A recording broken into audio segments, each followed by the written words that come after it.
트럼프의 황금 시간대, 연설, 너무나도 밋밋하다. 이란을 공격하면서 미국의 목표가 무엇인지 알 수 없다. 나는 나토에서 미국을 철수시키는 것을 진지하게 고려할 것이다. 이 반쯤 농담, 반쯤 진담 같은 한마디로 도널드 트럼프는 오늘 세계 35개 주요 국가들을 허둥지둥 모이게 만들어 호르무즈 해협 재개방 문제를 논의하게 했다.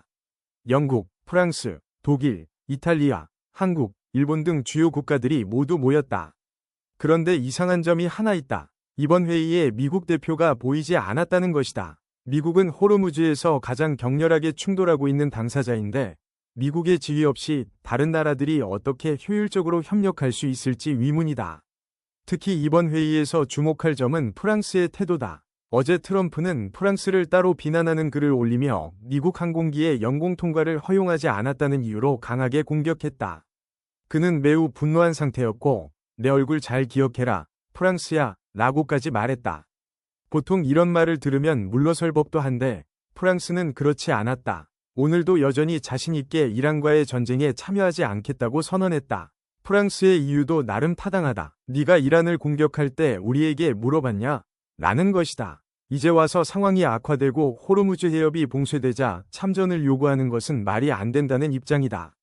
상황을 망쳐놓고 나서 다른 나라에게 뒤처리를 맡기는 것은 부당하다는 것이다. 트럼프는 아직 이에 대한 반응을 보이지 않았지만 이는 미국의 동맹국들이 더 이상 그를 견디기 힘들어하고 있다는 신호다. 항상 예측 불가능하고 충동적으로 행동하며 대통령이 된 이후에는 동맹국들까지 공격하고 있다. 문제는 동맹국뿐만이 아니다. 이제 미국 내부에서도 트럼프에 대한 인내심이 바닥나고 있다. 트럼프 본인도 이를 인정했다. 하지만 사람들을 가장 실망시킨 것은 그의 연설이었다. 엄청난 발표처럼 홍보하고 황금 시간대에 방송까지 했지만 실제로는 새로운 내용이 전혀 없었다. 4월 2일 아침 연설은 사실상 이전에 SNS에 올렸던 발언들을 짜깁기 한 것에 불과했다.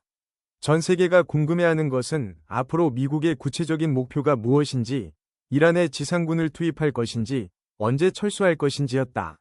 하지만 트럼프는 이에 대해 전혀 언급하지 않았다. 이 때문에 많은 사람들이 실망했고 새로운 정보가 없어 더 이상 이야기할 거리조차 없게 되었다. 이러한 나토 내부 갈등과 미국 내부 반발 때문에 이란은 현재 트럼프의 발언에 즉각적으로 반응하며 강하게 맞서고 있다. 트럼프가 무엇을 말하든 이란은 바로 행동으로 반박한다. 트럼프가 이란의 미사일 발사대가 거의 없다 고 말하자마자 이란은 즉시 이스라엘을 향해 미사일을 발사했다. 트럼프가 2에서 3주 안에 이란을 석기시대로 돌려놓겠다 고 하자 이란군은 미국과 이스라엘이 항복할 때까지 싸우겠다고 선언했다. 현재 트럼프에게 이는 매우 골치 아픈 상황이다. 계속 공격하기도 애매하고 그렇다고 물러서기도 어려운 상황이다. 이란은 이미 큰 피해를 입었지만 항복하지 않았다. 미국이 철수하면 체면을 구기게 된다. 하지만 오래 머물수록 비용은 증가하고 얻는 것은 거의 없다. 이란은 심리전을 펼치고 있다. 지도자를 직접 공격하지 못하면 관련된 모든 것을 공격한다. 특히 중동 지역의 미군 기지와 에너지 시설, 선박 등을 공격하고 있다. 호르무즈 해협을 지나는 선박들도 계속 공격하고 있다. 이 때문에 사우디아라비아와 UAE 같은 국가들도 분노하며 참전을 고려하고 있다. 또한 트럼프의 모든 발언은 이란에 의해 행동으로 반박되고 있다. 그는 이란 해군이 약해졌다고 했지만 실제로는 호르무즈 해협이 여전히 혼란 상태다. 그는 미사일 발사대가 없다고 했지만 카타르 선박이 공격받고 이스라엘 수도도 공격을 받았다. 핵무기 문제도 마찬가지다. 트럼프는 이란의 핵무기 개발을 이유로 공격했지만 현재까지 이를 입증하거나 회수한 증거는 없다.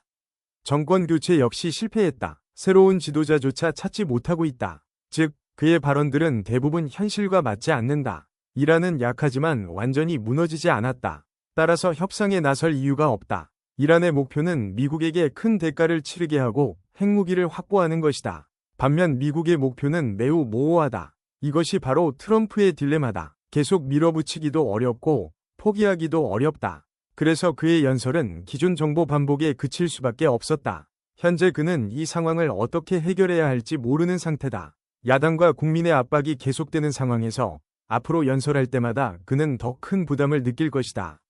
계속해서 이란 공격의 목표가 무엇인가? 지상군을 투입할 것인가? 라는 질문이 쏟아지고 있기 때문이다.